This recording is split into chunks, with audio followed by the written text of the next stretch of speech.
Voilà, il est venu, j'allais dire en voisin, au World Impact Summit, dans le studio de l'hémicycle. En voisin, parce qu'en fait, pour rien vous cacher, chers amis, le stand de BPI France est juste en face de nos installations télévisuelles. Je suis très heureux d'accueillir Philippe Günther, le directeur du développement durable et de la responsabilité sociétale et environnementale de BPI France. Bon, alors, cher Philippe, bonjour. Bonjour Eric. BPI France, on ne présente plus. Vous êtes la banque des entreprises, vous financez plein de projets.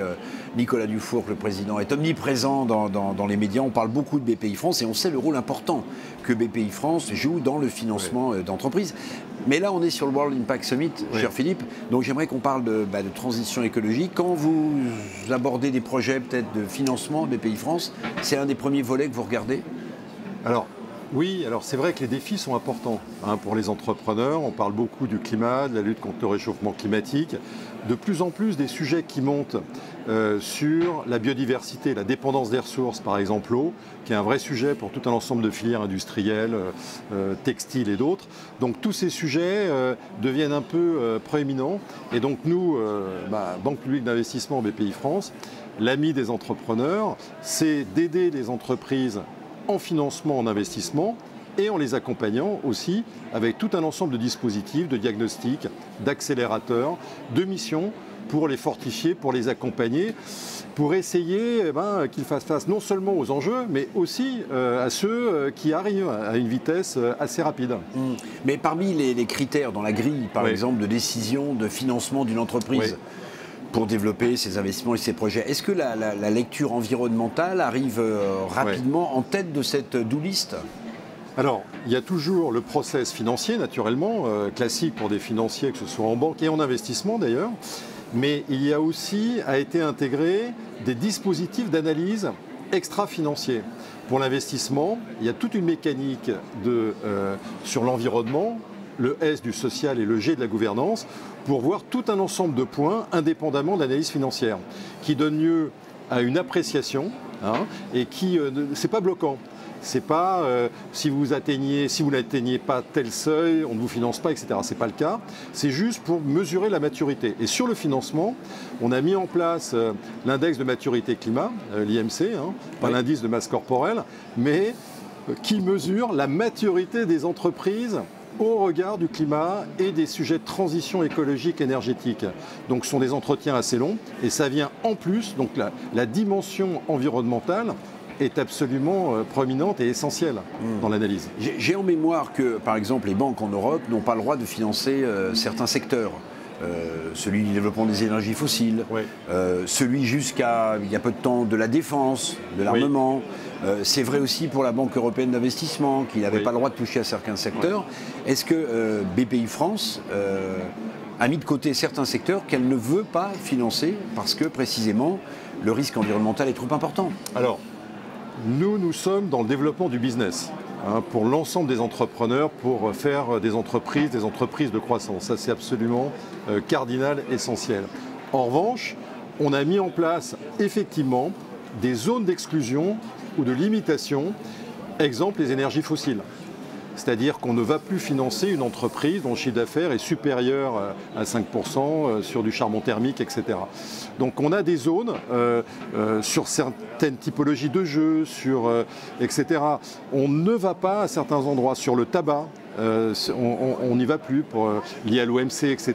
Donc il y a quand même un certain nombre de sujets sur lesquels nous n'allons pas. En revanche, puisque vous citez la défense, nous on suit la politique, je dirais, de la République en matière de défense, et notamment avec... Donc là vous avez des dossiers qui arrivent et qui sont... Alors nous on a créé des fonds d'investissement avec la DGA sur un fonds défense. Direction générale de l'armement. Voilà, qui a pour but de protéger les entreprises qui travaillent et qui ont des technologies, des savoir-faire qui concourent à l'élaboration de produits, mais dans le domaine civil, mais aussi de la défense. Donc on veut pas et ça c'est nouveau ? Ça remonte à quelques années. Ce qu'on ne veut pas, c'est que ces petites entreprises, on est là sur la texture PME, en fait, puissent partir ou être achetées sous pavillon étranger. Donc on veut préserver ce tissu. Arrive pratiquement ce qui est arrivé. Une fois par... Enfin, j'ai en mémoire ce qui est arrivé. Une entreprise française là, qui va passer sous pavillon américain et qui rentrait dans...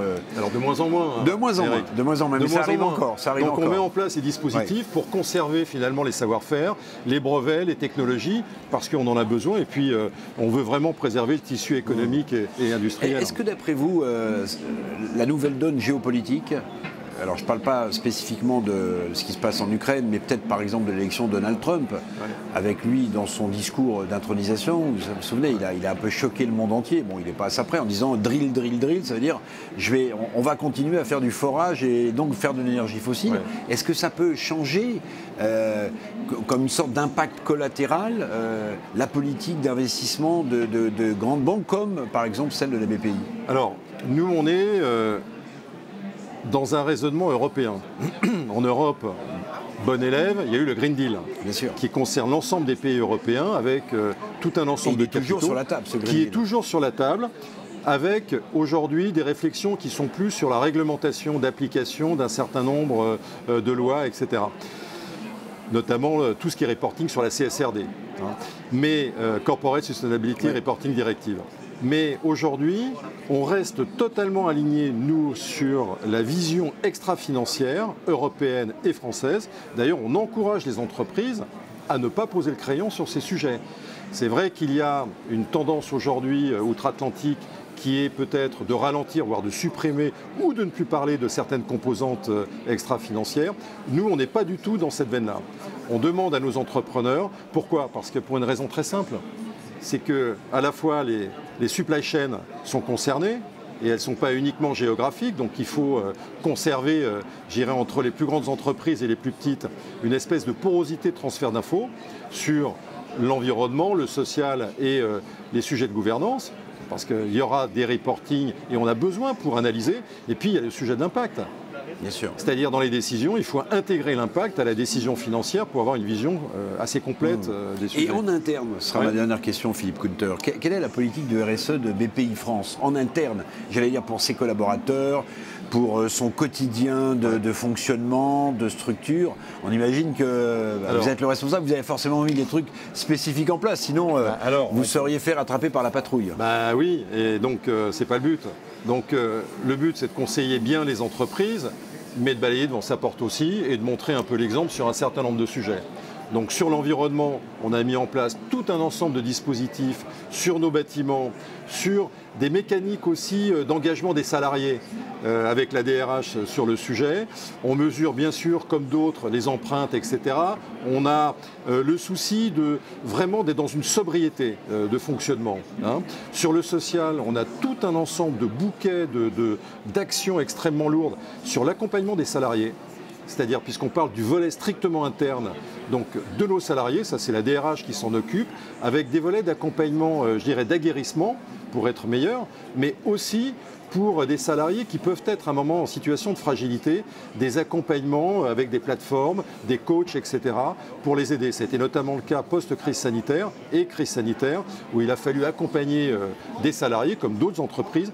Donc on a un système interne extrêmement musclé, et puis dans notre gouvernance, on a des choses que n'ont pas les autres, notamment dans les textes fondateurs. Par exemple, dans les représentants salariés de notre conseil d'administration, ce n'est pas 2 salariés. On a mis un homme et une femme, qui est quand même assez particulier, mais qui est très symbolique par rapport à notre souci de la mixité, notamment à l'échelon de BPI France dans l'ensemble de nos comités. Philippe Kunter, directeur de l'environnement chez BPI France et de la responsabilité sociale et environnementale. Merci beaucoup de vous être arrêté quelques minutes pour qu'on discute ensemble. Ça m'a fait plaisir de vous revoir, cher Philippe. Moi aussi, Eric. Voilà, je ne pensais pas vous voir là. Enfin si, je pensais vous voir là quand même. Allez, je suis honnête et transparent. Merci beaucoup. Bonne fin de visite peut-être sur le World Impact Summit. Et nous, on se retrouve tout à l'heure. On va faire une petite pause déjeuner.